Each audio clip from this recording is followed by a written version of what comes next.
Hello to everyone. In this video we are going to discuss about the open house.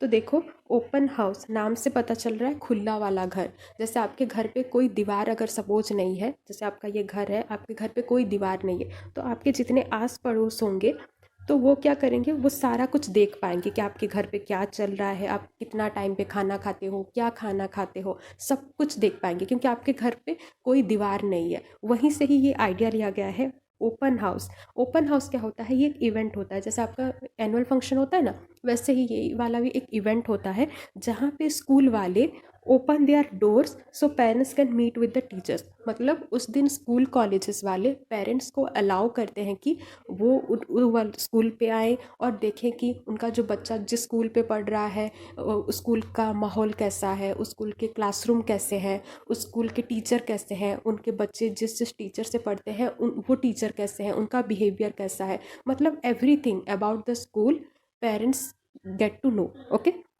वो एक event होता है।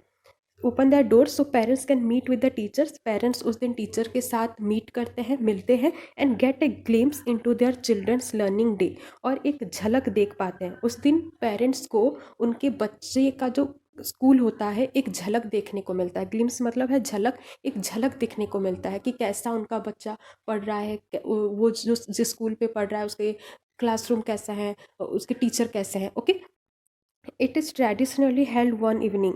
मतलब traditional के हिसाब से ये एक रात का इवेंट, मतलब शाम का एक इवेंट होता है at the beginning of the school year. मतलब स्कूल ईयर के जो बिगिनिंग होता है, जैसे आपका 6 से 7 चले गए, तो मतलब जब हम लोग 7th क्लास पे जाते हैं तो एक मंथ के बाद मतलब बिगिनिंग बिगिनिंग पे होता है। ओके, एंड पे अगर होगा तो देखो कोई फ़ायदा नहीं होगा क्योंकि बच्चा तो सारा पढ़ चुका है, मतलब पूरा क्लासरूम उसका, मतलब क्लास उसका ख़त्म हो चुका है, तब पेरेंट्स देख के भी कोई फ़ायदा नहीं होगा। इसलिए बिगिनिंग पे ये इवेंट होता है ताकि पेरेंट्स को एक आइडिया लग सके कि उनका बच्चा जिस स्कूल पे पढ़ रहा है, जिस कॉलेज पे पढ़ रहा है, वहीं का क्लासरूम कैसे है, वहीं के टीचर कैसे हैं, उनका लर्निंग डे कैसे चलता है, वहीं पे कैसे करके प्रैक्टिकल किए जाते हैं, और उनका प्रैक्टिकल रूम कहाँ पे होता है, जहाँ पे वो लोग खाना खाते हैं, जैसे आपका रिसर्च टाइम होता है कहाँ पे बच्चे खाते हैं, उनका प्लेग्राउंड कैसा है, मतलब एवरीथिंग उनको एक झलक देखने को मिलता है। किसको देखने को मिलता है? पेरेंट्स को। देन है so family can get acquainted with the childrens teacher. और उस दिन वो जो पेरेंट्स होते हैं वो अपने जो चिल्ड्रन के जो टीचर होते हैं उनके साथ घुल मिल जाते हैं। Okay, and see the classroom. Classroom को देखते हैं after all the children have settled in. तो देखो, ऐसा भी नहीं कि मतलब जिस दिन आप एडमिशन कर लिए उसके अगले दिन ही ओपन हाउस का इवेंट कर लोगे, क्योंकि तब तक बच्चे को नहीं पता रहता है कि कौन से स्कूल पे वो लोग पढ़ेंगे, कौन से क्लासरूम पे वो लोग पढ़ेंगे, कहाँ पे वो लोग प्रैक्टिकल करेंगे। तो 1 या 2 महीने के बाद ही ये ओपन हाउस इवेंट होता है ताकि बच्चे अपने पेरेंट्स को बोल सकें कि देखो यहीं पे हम लोग क्लासरूम होता है, हम लोग पहले इस क्लासरूम पे करते हैं, वहीं पे प्रैक्टिकल जाते हैं। ओके, अगर पूरे मतलब स्टार्टिंग पे ही कर देंगे तो बच्चे को तो खुद को ही पता नहीं रहेगा, तो वो पेरेंट्स को क्या दिखाएगा कि कौन सा उसका क्लासरूम है। ओके, आई होप कि आपको मेरी बातें समझ में आ रही है। ये एक इवेंट होता है, ट्रेडिशनली देखोगे तो ये एक शाम का, एक इवनिंग का एक इवेंट होता है जिस दिन स्कूल और कॉलेजेस वाले पेरेंट्स को एक अपॉर्चुनिटी देते हैं ताकि पेरेंट्स वो स्कूल पे आए और सारा कुछ देख सके उनके बच्चे का, मतलब कौन से क्लासरूम पे पढ़ रहा है, एवरीथिंग। ओके, देन है एंड गेट एन ओवरव्यू। एक ओवरव्यू पेरेंट्स को आए, ओके, कि कैसा कैसा पढ़ रहा है हमारा बच्चा। An open house also known as open day and at home day is an event. ये एक इवेंट होता है held at an institution where its doors are open to the general public. General public का मतलब होता है parents. Okay, क्योंकि वो लोग पब्लिक हैं तो इसलिए यहीं पे जनरल पब्लिक को भी मेंशन किया गया है। General public to allow people to have a look around it, ताकि पेरेंट्स आए और चारों तरफ को देख सके, and in order to gain information on it, ताकि पेरेंट्स को सारा इन्फॉर्मेशन गेन हो सके। These are often held at school and university in most area to attract prospective student, familiarizing them with facility। तो देखो, ये जो ओपन हाउस जो इवेंट होता है ये क्यों किया जाता है? ताकि जो पेरेंट्स और जो टीचर हैं उस दिन घुल मिल सके। ओके, ताकि टीचर को भी पता चले कि उसका जो क्लासरूम के जो बच्चे हैं कौन कौन उसके पेरेंट्स हैं, कैसे कैसे टाइप के पेरेंट्स हैं, मतलब टीचर्स और पेरेंट्स घुल मिल सकें, इसीलिए ओपन हाउस इवेंट किया जाता है। And allow new student to become familiar with facility and meet others. आप देखे होंगे कि आपके क्लास पे किसी का अगर ट्रांसफ़र हो गया होगा तो न्यू स्टूडेंट बीच पे आते हैं, ओके। तो उस टाइम वो जो न्यू स्टूडेंट होते हैं वो भी उस दिन मतलब आएंगे और घुल मिल सकेंगे कि उनके जो नए साथी कौन है, उनके क्लासरूम के बारे में वो लोग भी जान पाएंगे, ओके। और to open informal communication channel between school staff and student and parents. और उस दिन एक और भी मौका मिलता है कि टीचर और पेरेंट्स एक इनफॉर्मल बातें कर सके। इनफॉर्मल का मतलब होता है जो एकेडमिक के बाहर होते हैं, जैसे अगर आपका बच्चा अगर बहुत ही शर्मीला टाइप का है तो उस दिन पेरेंट्स भी अपने जो बच्चे होते हैं उनके क्लास टीचर को बोलते हैं कि मेरा बच्चा बहुत ही शर्मीला है तो थोड़ा देखना। अगर कोई बच्चा अगर थोड़ा र्यूड टाइप का है, मतलब मुंह मुंह पे थोड़ा बोल देता है, तो उस दिन बोलते हैं कि मेरा बच्चा थोड़ा र्यूड टाइप का है और उसको थोड़ा उसी हिसाब से हैंडल करना, कुछ ज़्यादा मत बोलना, ओके। मतलब थोड़ा इनफॉर्मल बातें भी उस दिन होती है। Parents have the opportunity to speak with teachers. उस दिन पेरेंट्स को एक मौका मिलता है, मतलब अपॉर्चुनिटी मिलते हैं to speak with teachers. Teachers से बात करने का एक मौका मिलता है अबाउट देयर चिल्ड्रन प्रोग्रेस, कि उनका बच्चा कैसे पढ़ रहा है, उसका प्रोग्रेस हो रहा है या नहीं, वो टीचर से ही उस दिन वो लोग जान सकेंगे। Needs and ability. Student generally get to show their parents around their school. उस दिन क्या होता है, बच्चे लोग अपने पेरेंट्स को मतलब चारों तरफ दिखाते हैं कि उनका स्कूल कैसा है, उनका क्लासरूम कैसा है, कैसे कैसे वो एक्टिविटी करते हैं, कहाँ पे वो लोग प्रोजेक्ट करते हैं, कैसा असाइनमेंट करते हैं, और कौन कौन सा असाइनमेंट अगर कंप्लीट कर चुके हैं तो कहाँ पे रखे गए हैं। तो वो उस दिन क्या होता है, मतलब बच्चे दिखाते हैं अपने पेरेंट्स को कि देखो ये हमारा क्लासरूम है, यहाँ पे प्रोजेक्ट किया जाता है, यहाँ पे असाइनमेंट। आप ऐसे क्लासरूम पे देखे होंगे, छोटे वाले क्लासरूम ऐसे दीवार पे बहुत सारा चिपका हुआ रहता है, मतलब कोई कुछ अगर अच्छा अगर ड्राइंग किया होगा तो वो दीवार पे चिपका देते हैं और नीचे उसका नाम लिखा रहता है। तो उस दिन स्टूडेंट को एक मौका मिलता है अपने पेरेंट्स को कि देखो यहीं पे मेरा चिपका हुआ है, यहीं पे मेरा नाम है, मतलब बताने के लिए एक मौका मिलता है। School open house is usually organise by teachers. ये कौन ऑर्गेनाइज करता है, teachers, parents, principal and district administrators and funded by district budgets, okay. ये आप याद करना। The main objective of most school open house. जो मेन उद्देश्य क्या होता है, ऑब्जेक्टिव मतलब उद्देश्य, वो जो ओपन हाउस होता है स्कूल पे उसका उद्देश्य क्या होता है, is to allow teachers and parents to meet. तो क्या होता है, उस दिन टीचर्स और पेरेंट्स मीट करते हैं and discuss issue regarding student. अगर स्टूडेंट का अगर कोई इशू है, कोई प्रॉब्लम है, उस दिन एक मौका मिलता है कि पेरेंट्स और टीचर उस इशू के रिगार्डिंग डिस्कस कर सके। इंस्ट्रक्टर में एक्सप्लेन देयर टीचिंग स्टाइल। उस दिन इंस्ट्रक्टर मतलब आपके टीचर ये बताते हैं कि देखो हमारे जो स्कूल पे ऐसे हम लोग पढ़ाते हैं, मतलब कौन से मेथड से आप पढ़ाते हो, कौन से स्टाइल से पढ़ाते हो। उस दिन टीचर उनके पेरेंट्स को बोलते हैं। जैसे बहुत स्कूल पे ऑडियो विजुअल होता है, मतलब प्रोजेक्टर से पढ़ाते हैं, तो उस दिन टीचर बोलते हैं कि अगर कोई डिफ़िकल्ट टॉपिक होता है तो हम लोग क्या करते हैं, वो प्रोजेक्टर से भी समझा पाते हैं, तो ताकि पेरेंट्स को एक लगे कि अच्छा हमारा बच्चा ठीक मतलब ठीक स्कूल पे है, मतलब ठीक जगह पे है। And their methods of monitoring students behaviour and progress in class. मतलब इस दिन टीचर ये भी पेरेंट्स को बताते हैं कि कैसे वो लोग बच्चों का मॉनिटर करते हैं about student behaviour and progress in class.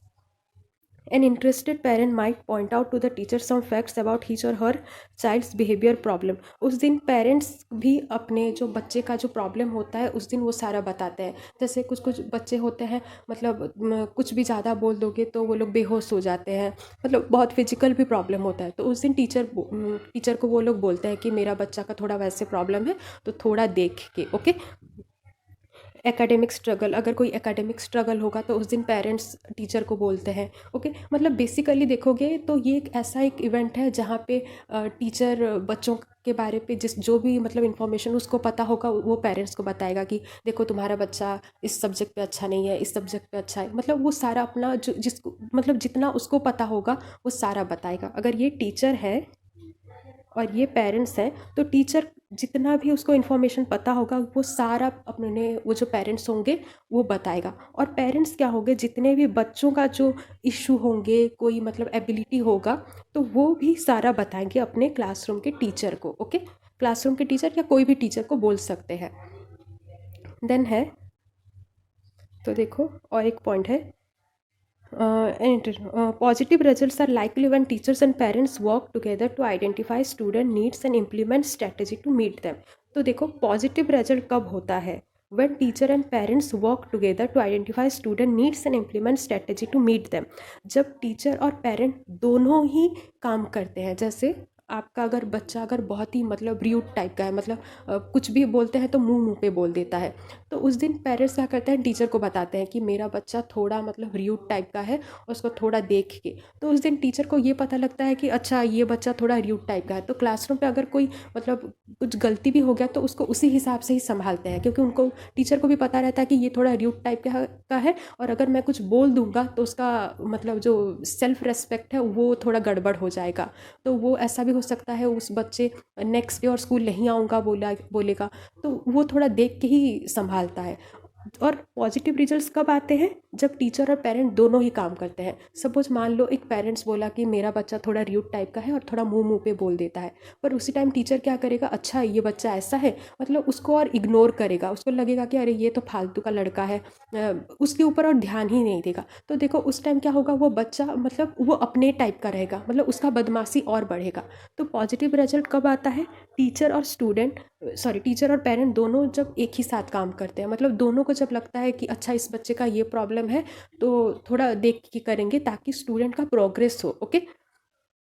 In elementary school मतलब जो छोटे क्लास के होते हैं, जो नर्सरी वन, जो प्ले स्कूल के बच्चे होते हैं, आपके जो 1 2 के बच्चे होते हैं, वहीं पे क्या होता है, open house have often have no schedule. यहीं पे कोई ओपन हाउस का कोई स्केड्यूल नहीं होता है कि ये मतलब साल पे सिर्फ बिगिनिंग पे ही होगा और उसी दिन ही सारा डिस्कस करेंगे, क्योंकि ये छोटे बच्चे होते हैं ना, मतलब कुछ भी प्रॉब्लम हो सकता है, तो वो लोग कभी भी आके टीचर को बोल सकते हैं। ऐसा कोई प्रॉपर कोई स्केड्यूल नहीं है कि सिर्फ उसी दिन ही बोलेंगे।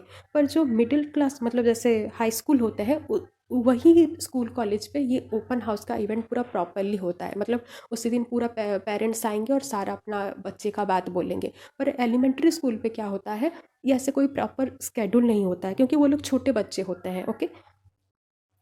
देन है using feedback for reporting to different stake holders.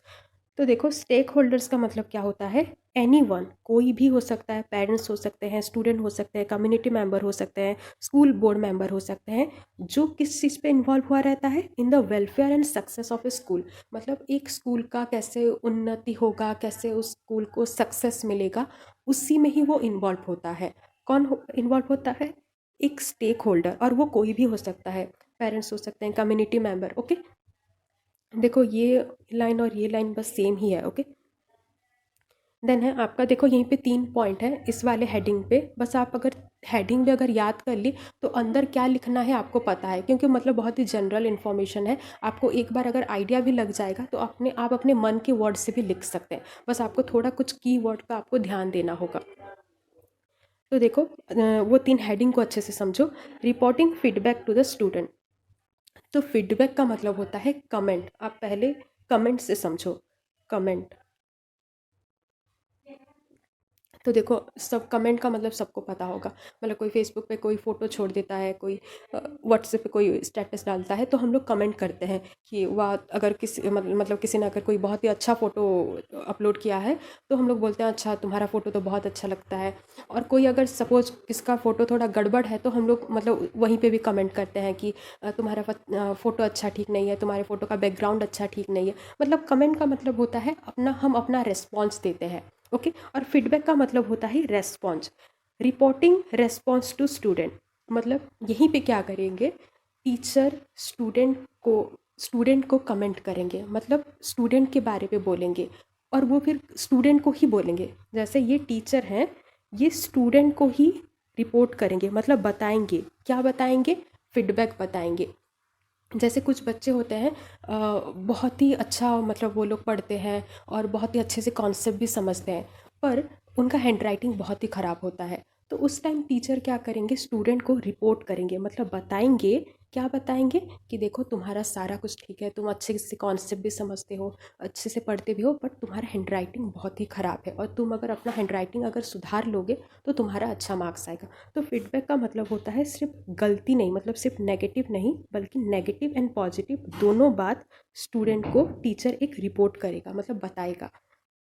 देखो it is very important, reporting is the process of communicating information about student achievement and progress gain from the assessment process.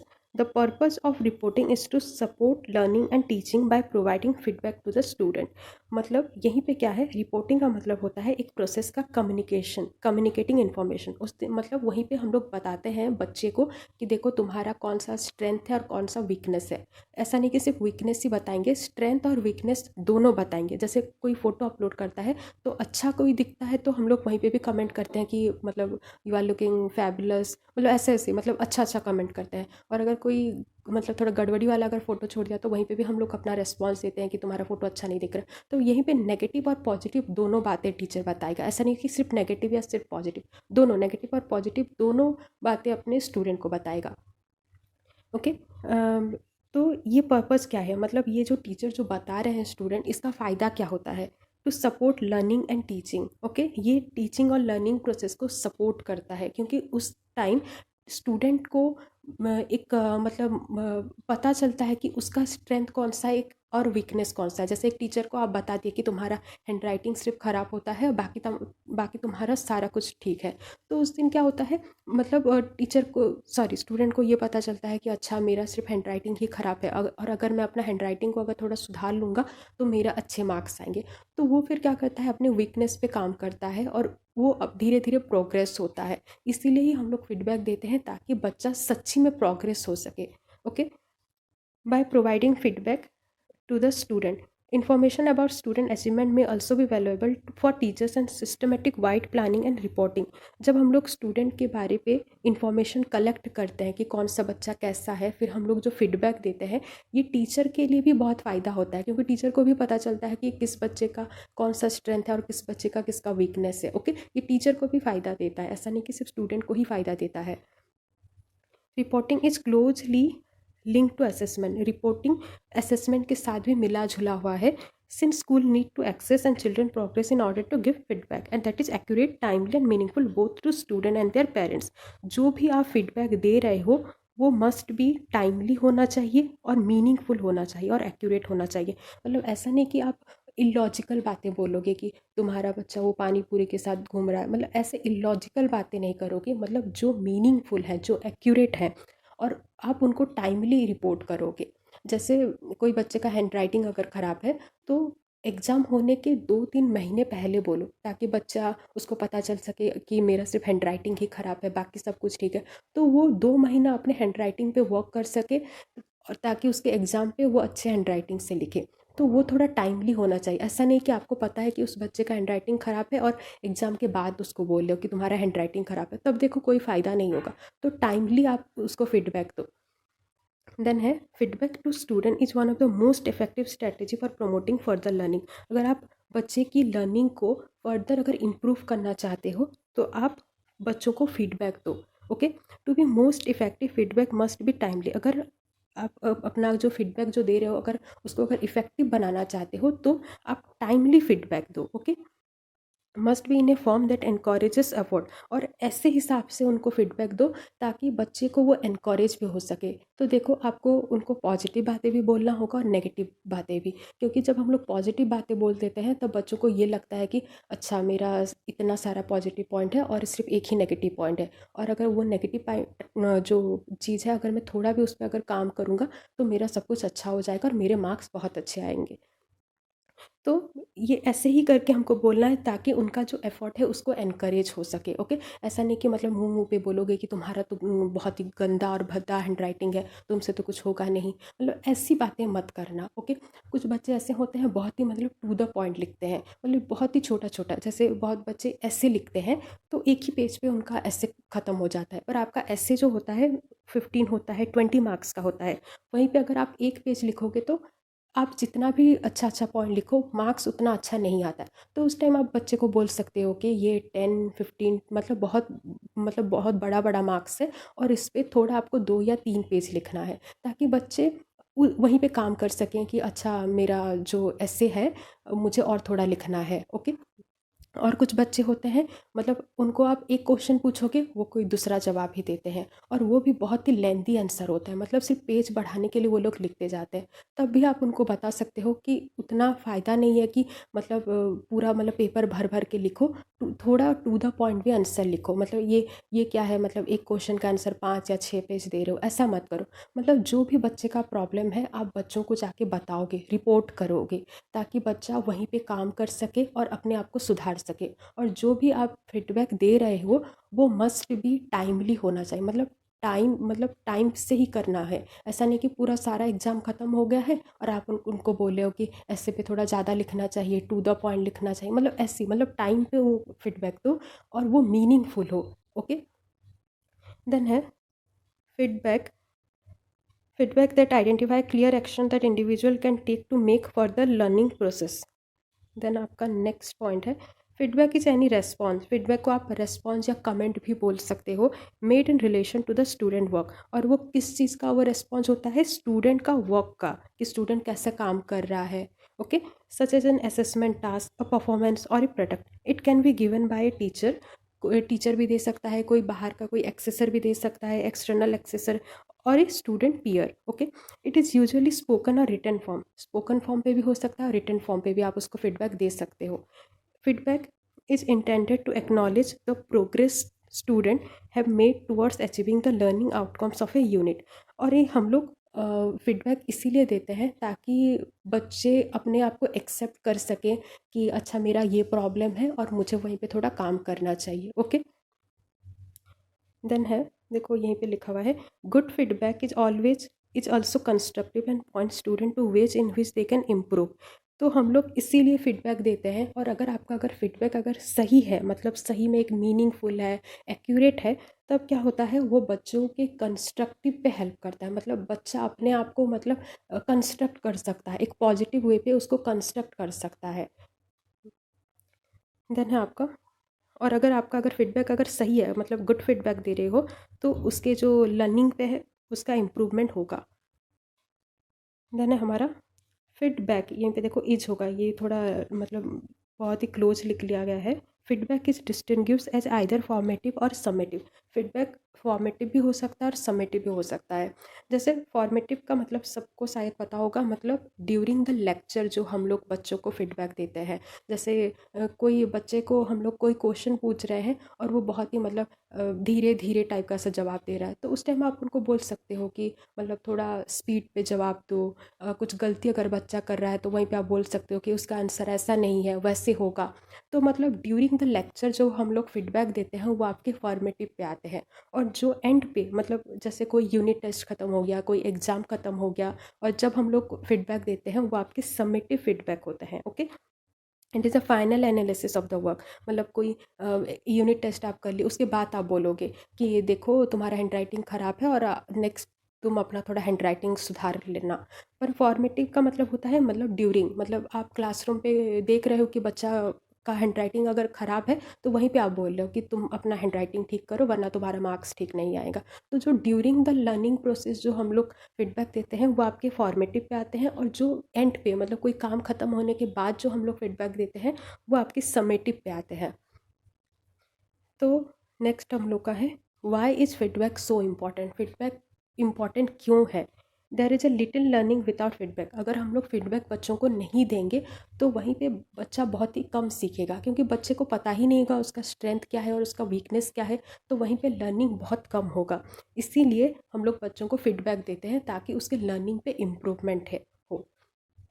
Feedback can fuel constructive reflection by the learner. देखो feedback क्या है, एक fuel type का है। Fuel सबको शायद समझते होंगे कि फ्यूल मतलब जैसे आप घर पे गैस चलाते हो तो आप अपना गैस ऑन करते हो। गैस क्या है, आपका एक फ्यूल है। वो फ्यूल की मदद से आप अपने गैस से खाना बनाते हो या चाय बनाते हो। फीडबैक भी क्या है, एक फ्यूल है जो बच्चों को कंस्ट्रक्ट करता है। ओके, मतलब उनके लर्निंग पे कंस्ट्रक्ट करता है, क्योंकि बच्चे को पता चल जाता है कि उसका स्ट्रेंथ क्या है और उसका वीकनेस क्या है। तो ये एक फ्यूल की तरह भी काम करता है। Okay, feedback is integral to formative assessment. Feedback को ज़्यादातर फॉर्मेटिव असेसमेंट की तरह ही मानते हैं, क्योंकि अगर देखो समेटिव के अगर जैसे अगर लेंगे, मतलब कोई काम खत्म हो गया और अगर दे रहे हैं, जैसे कोई यूनिट टेस्ट खत्म हो गया और बच्चे को हम लोग बोल रहे हैं कि तुम्हारा ये ख़राब है, ये ख़राब है, तो मतलब वहीं पे उतना बच्चे को उतना फ़ायदा नहीं होगा। पर अगर हम लोग उसको फॉर्मेटिव बना देंगे, मतलब ड्यूरिंग द लेक्चर अगर बच्चों को अगर हम लोग फीडबैक देंगे, तो उस टाइम बच्चे का जो लर्निंग है वो और अच्छे से इम्प्रूव होगा। ओके, देन आपका feedback on performance when effective is widely considered to be integral to learning. People learn faster and more deeply if they know that what the strength and weakness of their performance. अगर हम लोग बच्चों को अगर feedback देंगे तो बच्चा बहुत ही मतलब फास्ट लर्न करता है और डीपली लर्न करता है, क्योंकि उसको पता चल जाता है कि उसका स्ट्रेंथ कौन सा है और उसका वीकनेस कौन सा है। Okay, so how to improve future performance, फिर वो अपने उसी तरह से उसको अपने आप को कैसे इम्प्रूव करेगा वैसे ही देखता है। Feedback produces learner autonomy. ये फीडबैक किसको प्रोड्यूस करता है? Learner autonomy. ऑटोनॉमी का मतलब होता है वहीं पे बच्चा खुद चार्ज लेता है अपना लर्निंग को, मतलब उसको वो अपने लर्निंग का खुद ही रेस्पॉन्सिबिलिटी लेता है, क्योंकि उसको पूरा पता चल जाता है कि उसका स्ट्रेंथ कौन सा है और उसका वीकनेस कौन सा है। तो अपना जो लर्निंग है वो खुद ही अपना रेस्पॉन्सिबिलिटी लेता है। Okay, student tend to become self regulated learner. मतलब वहीं पे लर्नर मतलब जो स्टूडेंट होते हैं वो अपने आप को खुद ही रेगुलेट करते हैं। When they are provided with detail feedback on performance. जब हम लोग बच्चों को डिटेल फीडबैक देते हैं तब बच्चा अपने खुद को ही सेल्फ रेगुलेट करता है। ओके, देन है रिपोर्टिंग टू पेरेंट्स। तो देखो पहला हम लोग हेडिंग पढ़े reporting to student, second heading पे हम लोग पढ़ेंगे रिपोर्टिंग टू पेरेंट्स। मगर अगर शायद अगर बच्चे का अगर कुछ और अगर प्रॉब्लम है, जैसे कोई फिजिकल प्रॉब्लम है या कोई और कुछ प्रॉब्लम है, तो आप पेरेंट्स को भी रिपोर्ट कर सकते हो कि तुम्हारा बच्चा ये कर रहा है, वो कर रहा है। Okay, at least twice per year in formal return statement from the school. मतलब एटलीस्ट आप अपने जो क्लास के जो पेरेंट्स हैं, मतलब साल पे 2 बार एटलीस्ट कोई रिटर्न फॉर्म पे बच्चों के बारे पे लिख के उनको दो, ताकि पेरेंट्स को भी पता चल सके कि उनका बच्चे का कौन सा स्ट्रेंथ है और कौन सा वीकनेस है। ओके, क्योंकि पेरेंट्स लोग अपने बच्चे के साथ ज़्यादा टाइम रह रहे हैं। अगर जैसे कोई बच्चे का हैंड राइटिंग ख़राब है तो पेरेंट्स को लिख सकते हो कि तुम्हारे बच्चे का कॉन्सेप्ट ठीक है, मार्क्स भी उसका अच्छा आता है, पर उसका हैंड राइटिंग बहुत ही ख़राब है। तो आप थोड़ा उसके हैंड राइटिंग को थोड़ा देखो कि तो पेरेंट्स क्या करेंगे, घर पे हैंड राइटिंग का प्रैक्टिस करवाएंगे। ओके, तो आप पेरेंट्स को भी रिपोर्ट कर सकते हो ताकि बच्चे का लर्निंग पे डेवलप होंगे। और जो भी आप फीडबैक अपने पेरेंट्स को दे रहे हो, मतलब बच्चों के पेरेंट्स को दे रहे हो, वो मस्ट भी इफ़ेक्टिव होना चाहिए, मीनिंगफुल होना चाहिए और कोहेरेंट। कोहेरेंट का मतलब वो लॉजिकल होना चाहिए। ऐसे बेकार अननेसेसरी वाला इन्फॉर्मेशन बच्चों के पेरेंट्स को मत दो। जो लॉजिकल है, मतलब जो सच्ची में उनका लर्निंग को इम्प्रूव कर सके, वैसी वाले बातें ही आप पेरेंट्स को जाके बताओ। ओके, ऐसा ना हो कि आप कुछ बोल दो और वो मतलब बच्चा अपने घर पे से सिर्फ मतलब झगड़ा हो जाए। तो देखो हम लोग का तो यहीं पे बेसिकली वही सारा चीज़ ही दिया गया है। देखो और एक पॉइंट है, involving parents and family in the learning process by providing them with more frequent feedback about their child learning progress and strategy they may use to assist their child improve. अगर आप बच्चों के बारे पे अगर सही सही अगर पेरेंट्स को अगर फीडबैक दे रहे हो, तो बच्चे का जो अचीवमेंट होता है वो बढ़ जाता है, उसके लर्निंग पे इम्प्रूव हो जाता है, उसका जो पढ़ने का जो स्ट्रेटजी होता है वो भी इम्प्रूव हो जाता है। ओके, देन है लास्ट पॉइंट है, देखो using feedback for reporting to administrator. आप क्या करोगे, मतलब आप अगर एक टीचर हो तो जितने भी आपको फीडबैक मिला, मतलब बच्चों के बारे पे जो जो भी आपको इन्फॉर्मेशन मिला, जो स्ट्रेंथ पॉइंट मिला, जो वीकनेस पॉइंट मिला, आप क्या करोगे, आप अपने एडमिनिस्ट्रेटर को रिपोर्ट करोगे। मतलब आप अपने जो स्कूल के जो मैनेजर होंगे, प्रिंसिपल होंगे, उनको जाके बताओगे। ओके, फिर क्या करेंगे एडमिनिस्ट्रेटर, उस फीडबैक को यूज करके अगर कोई गलती अगर उनसे अगर हो रहा है, तो वो फिर क्या करेंगे, वो चेंजेस लाएंगे अपने स्कूल पे। तो क्या क्या चेंजेस लाएंगे कि कैसे, मतलब अगर कोई पेरेंट्स अगर हैंडलिंग पे अगर कोई प्रॉब्लम हो रहा है तो वहीं पे वो लोग काम करेंगे। Student employers and the community managing student service such as guidance program. अगर स्टूडेंट का अगर सर्विस पे अगर कोई प्रॉब्लम हो रहा है तो वहीं पे वो लोग काम करेंगे। जैसे आपके टीचर आपके एडमिनिस्ट्रेटर को बोले कि बच्चों के लिए हमको एक बहुत बड़ा लाइब्रेरी खोलना चाहिए ताकि बच्चे जो न्यू न्यू इन्फॉर्मेशन है उसको एक्सेस कर सकें। तो वहीं पे एडमिनिस्ट्रेटर फिर जो सर्विस मतलब कैसे उसके स्कूल पे एक लाइब्रेरी हो सके, फिर वहीं पे फिर काम करेगा। ओके, देन है training, supervising, and motivating faculty, maintaining high level of quality assurance, contributing to policy and planning, organizing and facilitating a variety of educational और societal activity. Okay, so I hope कि video आपको अच्छा लगा होगा. देखो यहीं पे मतलब बहुत ही जनरल इन्फॉर्मेशन थी. अगर आपको बस हेडिंग भी पता चल गया तो अंदर की बातें आप आराम से लिख पाओगे. ओके, बस आपको हेडिंग थोड़ा ध्यान पे रखना है, कुछ कुछ कीवर्ड ही ध्यान पे रखना है. सो आई होप कि वीडियो आपको अच्छा लगा होगा. Thank you.